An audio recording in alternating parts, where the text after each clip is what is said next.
कहानी की शुरुआत में ही हम फिरोज अली खान नाम के एक ऑफिसर को देखते हैं जो कि एक टेम्पररी टास्क फोर्स को लीड कर रहे थे।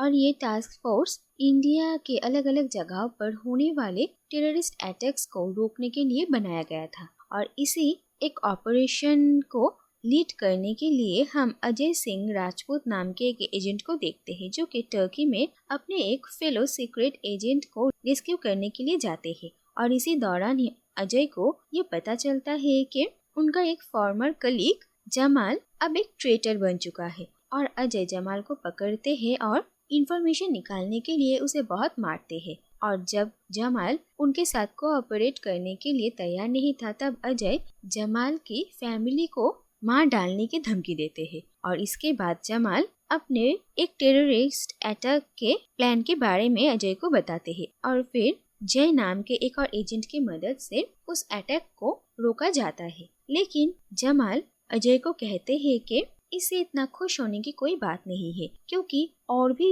बहुत सारे अटैक्स प्लान किए गए हैं और अजय सारे अटैक्स नहीं रोक सकते हैं। और ये कहकर जमाल सुसाइड कर लेता है जो देखकर अजय हैरान रह जाते हैं। और दूसरी तरफ हम एक टेररिस्ट मास्टरमाइंड मौलाना मोहम्मद अब्दुल रहमान को देखते हैं जो कि इंडिया पर होने वाले सारे अटैक्स को प्लान कर रहे थे। और इसके बाद ही वो अपने एक खास आदमी बिलाल खान नाम के एक डेंजरस आतंकवादी को इंडिया के ही एक जेल से भगाने का प्लान बनाते हैं। और इस मिशन को पूरा करने के लिए वो जावेद नाम के एक आदमी को भेजते हैं। और ये देखा जाता है कि बिलाल को जब जेल से शिफ्ट किया जा रहा था तभी जावेद अपने प्लान के मुताबिक दुबई से मुंबई आते हैं और बिलाल को वहां से छुड़ा कर लेकर जाते हैं जिसकी वजह से बहुत सारे पुलिस ऑफिसर्स की जान जाती है। और फिर बिलाल इस कंट्री से भाग जाते हैं। दूसरी तरफ इंडियन एजेंसीज को जावेद के मुंबई आने के बारे में खबर मिलती है और एटीएस ऑफिसर्स अजय के लीड में तौफिक नाम के एक एजेंट से मिलने के लिए जाते हैं जो कि एक रिलीजियस लीडर बनने का नाटक कर रहा था। और अजय तौफिक से जावेद के बारे में सारी इंफॉर्मेशन निकालने के लिए उसे बहुत मारते हैं और तौफिक को मजबूरन सब कुछ कहना ही पड़ता है। और वो एक रिलीजियस लीडर थे इसीलिए उन्हें मारने वाले बहुत लोग वहाँ पर पहुँच जाते हैं। लेकिन अजय तौफिक को उन्हें कुछ भी कहने के लिए मना करता है और फिर वो ऐसे वहाँ से निकल जाते हैं जैसे कि वो तौफिक से अच्छे वजह से ही मिलने आए थे। और तौफिक से उन्हें जावेद के बारे में जो कुछ भी इंफॉर्मेशन मिलती है उसके बेस पे अजय अपनी टीम के साथ जावेद के हाइड आउट पे अटैक करते हैं। लेकिन ये देखा जाता है कि वहाँ पर ऑफिसर्स को देखकर जावेद एक सुसाइड एक्सप्लोजिशन करता है जिसके वजह से जावेद की तो मौत होती ही है और दूसरी तरफ अजय के अलावा उनके साथ आने वाले बाकी सारे ऑफिसर्स की भी मौत हो जाती है जिस बात से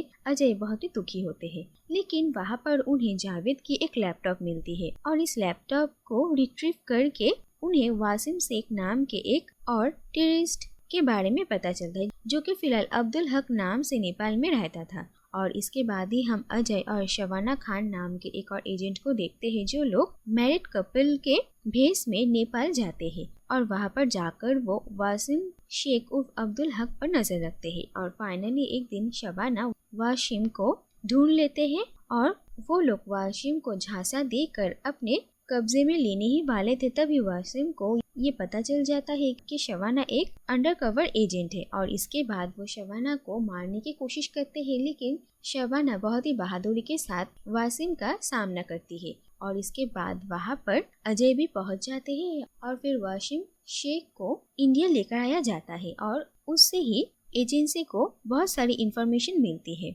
और वासिम उन्हें कहता है कि बिलाल इस वक्त सऊदी अरबिया में है और वहाँ से ही वो कराची जाएगा जहाँ पर वो लोग इंडिया के खिलाफ एक बहुत बड़ी अटैक की प्लानिंग कर रहे हैं। और इसके बाद ही फिरोज खान अजय जय और उनके एक और कलीग ओम प्रकाश शुक्ला को सऊदी अरबिया जाने के लिए कहते हैं। और ओम प्रकाश शुक्ला एक हैकर थे और उनका मिशन था कि वहाँ पर जाकर वो लोग बिलाल को मार डाले।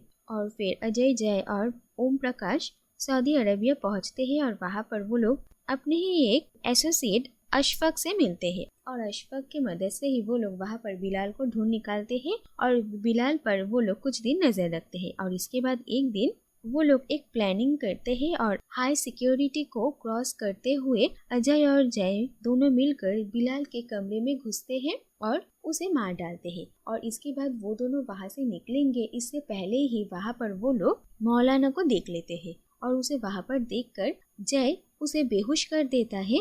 और इसके बाद जय और अजय दोनों मिलकर मौलाना को अपने साथ वहाँ से लेकर आते हैं और वो लोग प्लान करते हैं कि मौलाना को भी वो लोग अपने साथ इंडिया लेकर आएंगे, जो कि काफी रिस्की था।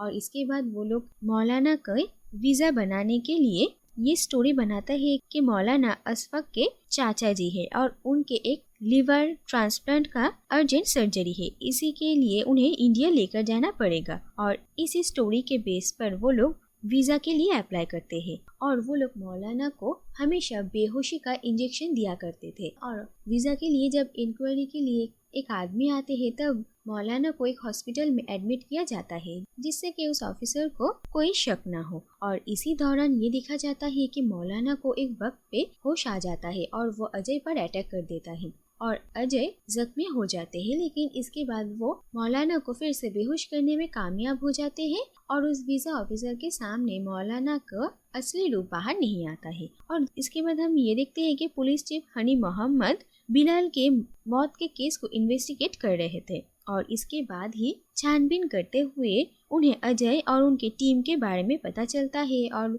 हनी मोहम्मद ये समझ जाते हैं कि वो लोग इंडियन एजेंट्स हैं। और फाइनली जिस दिन अजय, जय, ओम प्रकाश शुक्ला और अशफाक मौलाना को लेकर इंडिया के लिए रवाना होने वाले थे, उस दिन ही हनी मोहम्मद एयरलाइन से कोई भी प्लेन को टेक ऑफ करने के लिए मना कर देते हैं। लेकिन इसके बाद ही हनी मोहम्मद एक न्यूज़पेपर में देखते हैं कि मौलाना और बिलाल दोनों वांटेड टेररिस्ट है और इसीलिए हनी मोहम्मद सब कुछ समझते हैं और वो फाइनली प्लेन को टेक ऑफ करने की परमिशन दे देते हैं। और इसके बाद देखा जाता है कि अजय और उनकी टीम मौलाना को लेकर इंडिया आने में सक्सेसफुल होते हैं और इसके बाद मौलाना को अपनी कस्टडी में रखकर वो लोग उनसे जितने भी सारे हो सके इंफॉर्मेशन निकालते हैं और इसके बाद मौलाना को इंडियन आर्मी को हैंडओवर कर दिया जाता है। और इसके बाद मौलाना के साथ वही होता है जो कि हर मिलिटेंट्स के साथ होता है। और दूसरी तरफ ये देखा जाता है कि इतने बड़े सक्सेसफुल मिशन के बाद इस टेम्पररी टास्क फोर्स को परमानेंट कर दिया जाता है,